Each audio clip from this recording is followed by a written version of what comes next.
Hi guys, okay, so last one for today. We're looking at Bayonet Charge by Ted Hughes.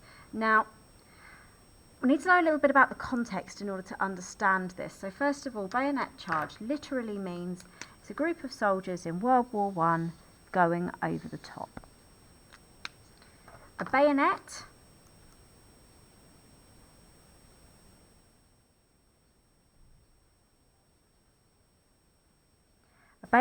is a large knife that you attached to a rifle, basically. And basically what you would do if you were going over the top is that you would raise your raise bayonets and you'd charge straight across. You can't actually see me physically doing this. With your sharp pointy bit on the end of your gun, because during World War I guns weren't particularly reliable no matter what people might think, and there was a chance that you might stab the enemy before they shot you if you had a chance. Now, unlike Exposure, which was written by Wilfred Owen as a young man, as a soldier, Ted Hughes was not involved in World War I. This poem was written significantly after World War I, and it was written based upon his father's memories. So his father served during World War I. Ted Hughes is a post-war poet, so it is based on imagined experience, and it is very firmly anti-war. So, let's have a look at the structure. So we look at it again, we can't see much of the poem, but what we can see is it's got a very regular structure. We have 3 stanzas, and they're all regular. We don't really have a regular rhyme structure.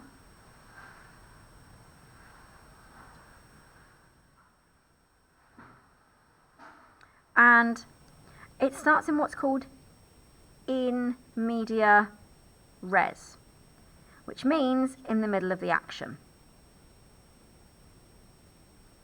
So that's something to take into consideration.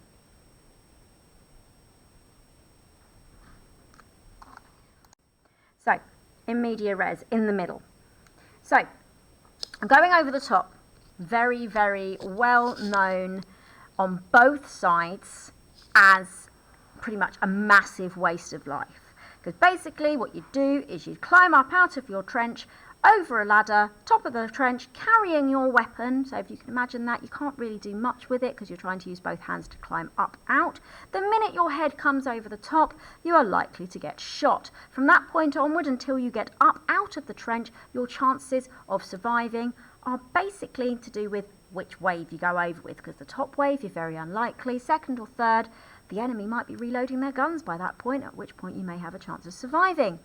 And it was absolutely terrifying, and thousands of young men lost their lives in this using this strategy, because it was, to be quite frank, a pointless waste of life as a strategy. The amount of men that died unnecessarily simply because this was the way they thought they could do it. Sorry, I know I shouldn't be being as negative as that, but I'm sorry. I've been to the battlefields of Ypres. I've seen the graves of 14-year-olds. It was ridiculous, the waste of life, full stop. So, back to the poem. We start with, suddenly he awoke and was running. So, yeah, we get this idea. We're in media res. It's happening as we're there. And it genuinely sounds like he's in the middle of a nightmare. You know, suddenly he awoke and was running. It's like, oh my God, oh! Okay, so it sounds nightmarish. Raw. In raw seamed hot khaki, his sweat heavy, stumbling across a field of clods towards a green hedge that dazzled with rifle fire, hearing bullets smacking the belly out of the air. He lugged a rifle, numb as a smashed arm, the patriotic tear that had brimmed in his eye, sweating like molten iron from the centre of his chest. So we get the repetition of the word raw here. And there are two ways to look at the word raw. The first, as in raw meat, as in, you know, pain. Because, you know, if you have a raw injury, it's painful. It's like, you know, bloody. But also, raw means inexperienced. So this could be similar to Remains, actually. That whole idea that he doesn't know what he's doing. He's just desperate. And then we've got these hot khaki, sweat heavy. His sweat heavy. Got this fantastic alliteration here that sounds almost like he is heavy breathing. Okay, it's the sound of his heavy breathing as he runs because he's panicked.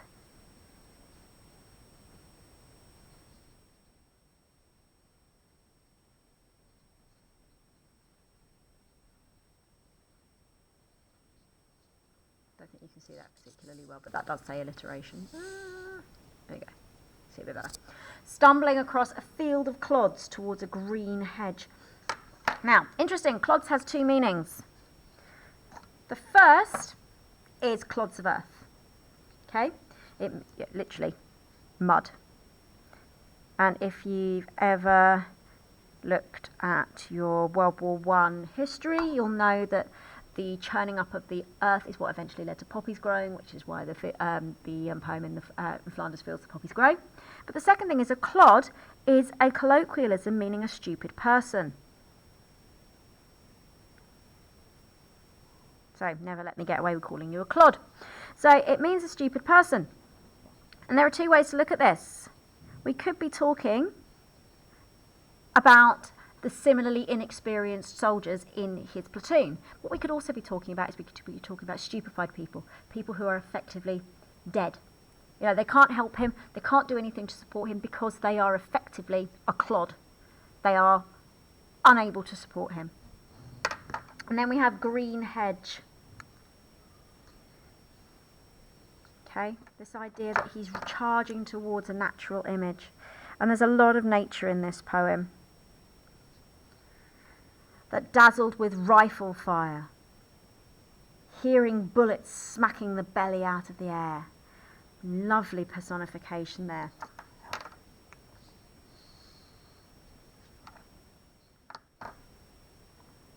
It's quite violent as well, and we've got this onomatopoeia here. So we've got personification and an onomatopoeia.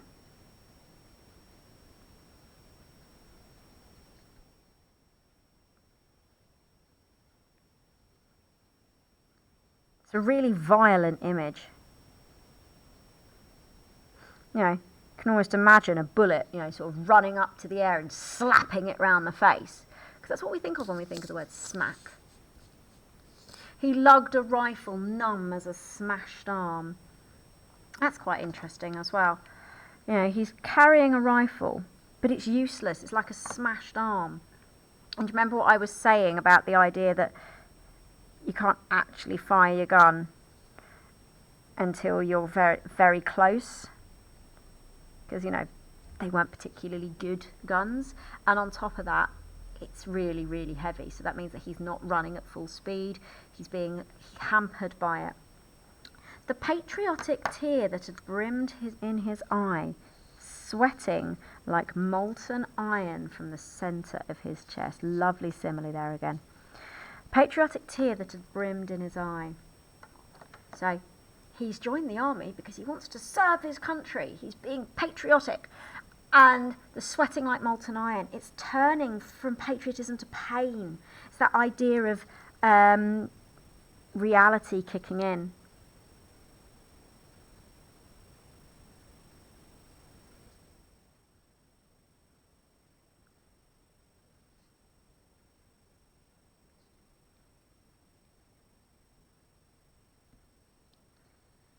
In bewilderment, then, he almost stopped. In what cold clockwork of the stars and nations was he the hand pointing that second? He was running like a man who has jumped up in the dark and runs, listening between his footfalls for the reason of his still running, and his foot hung like statuary in mid-stride. Then the shot slashed furrows, threw up a yellow hair that rolled like a flame, and crawled in a threshing circle, its mouth wide, open, silent, its eyes standing out. I'm going to stop there, purely because this is all one piece. So first of all, the word bewilderment. In case you're wondering, bewilderment means confusion. So he's gone from being scared to being confused. And it's this whole idea of the fact that there's so much going on, he doesn't know what's going on. And then he almost stopped. And this is where we get our slow motion. Similar to Remains. He's in this heat of the moment, and everything slows down into crystal clarity. And we've got a caesura here as well. Okay, pauses the action.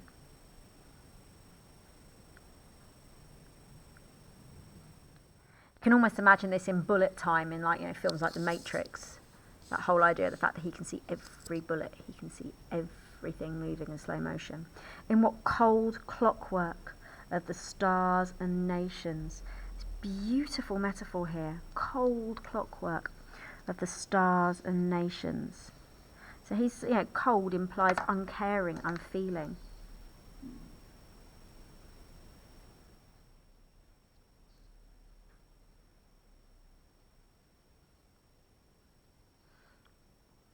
Okay. Uncaring, unfeeling governments, the stars and nations. So he's saying, how is it that this man, this insignificant man, when we consider him in comparison to stars and people, countries, how unimportant is he?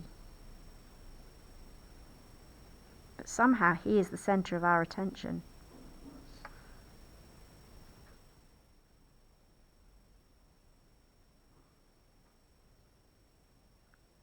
Was he the hand pointing that second? So it's the irony of the fact that someone so unimportant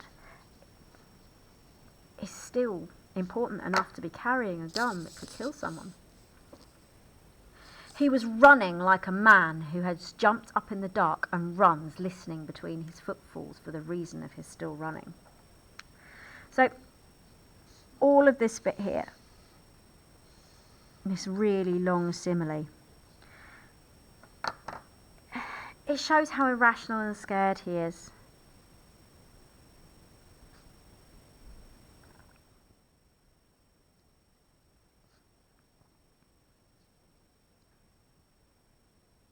But it's also got that rhythm. He was running like a man who has jumped up in the dark and runs, listening between his footfalls for the reason of his still running.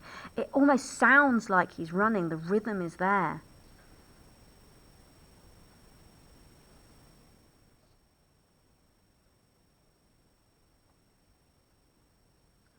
And his foot hung like statuary in mid-stride. So remember, he's almost stopped, hasn't he? Like a statue. His confusion has stopped him.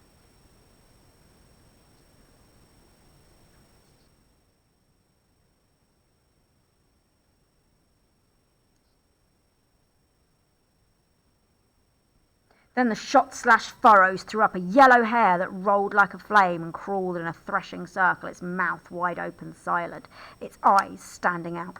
And then the action speeds back up again. For those of you who don't know, a yellow hair, is a rabbit. Similar to a rabbit, but it's not a rabbit that bounces about, it's a rabbit that runs. Okay? Oh, wrong pen.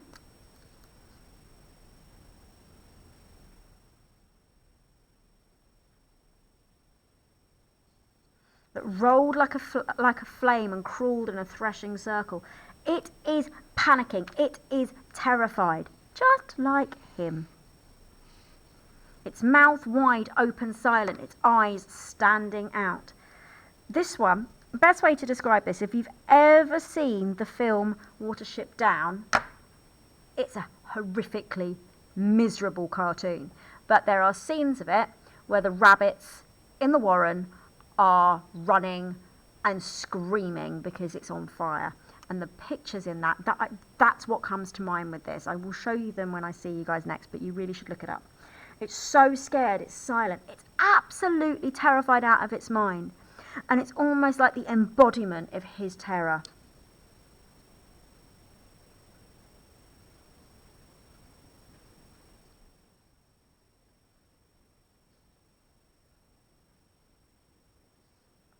It's so scared, it's silent. Remember, he's so scared he can't move. This this hare is so scared it's silent. And interesting, it's a yellow hare. Yellow suggesting cowardly, scared. Because of course, if he doesn't continue running, if we know our First World War history, if he tries to run away, if he tries to run back, what will happen is that he will be shot by his own people for being a coward. So he has no choice here. He may be feeling this terror, this cowardice, but he cannot move. And I hate the word cowardice, but that's how he sees it. That's why it's a yellow hare. He can't stop. He plunged past. Sorry, I'm just going to whack in here that the furrows through up is the enjambment that means that the slow motion is over.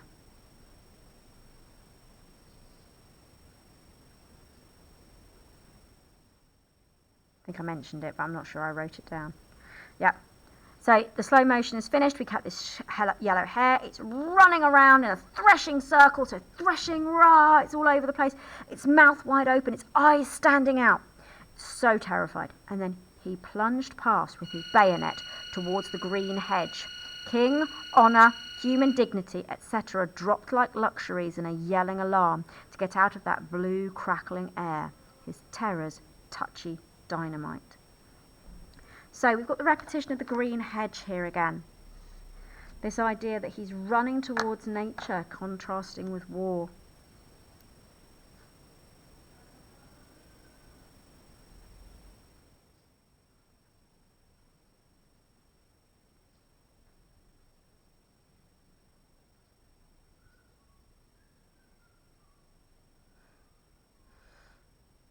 And then we have king, honour, human dignity, etc. All of these reasons that people normally go to war. Yes, I'm fighting for king and country, truth, justice, and the American way, and all of that dropped like luxuries. He no longer has the luxury of being able to say, yes, this is why I'm joining the army. This is why I'm carrying this ridiculous gun. No, he is just terrified. Everything that makes him a human being, everything that makes him a good soldier is now completely unnecessary. Everything that makes him a civilized man is forgotten. He's attacking because he's terrified.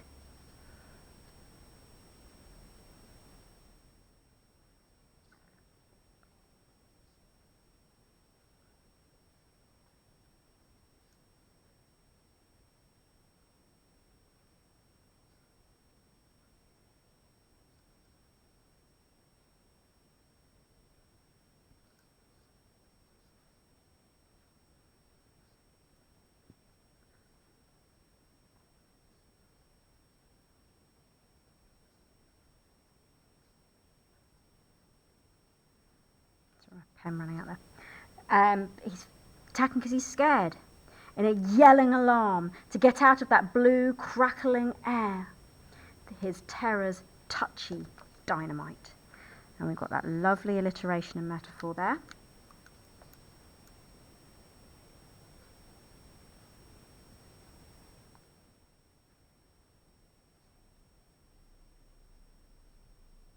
He's no longer a person. He's a weapon now. He's dynamite. He's become a weapon. He's going to shoot anything because he's so scared. Could shoot an enemy. He could shoot a friend. He could shoot the hare. We don't know, but he is going to shoot anything that comes near him because he has been turned into a weapon, because he has lost everything that makes him a human being. He's been dehumanized.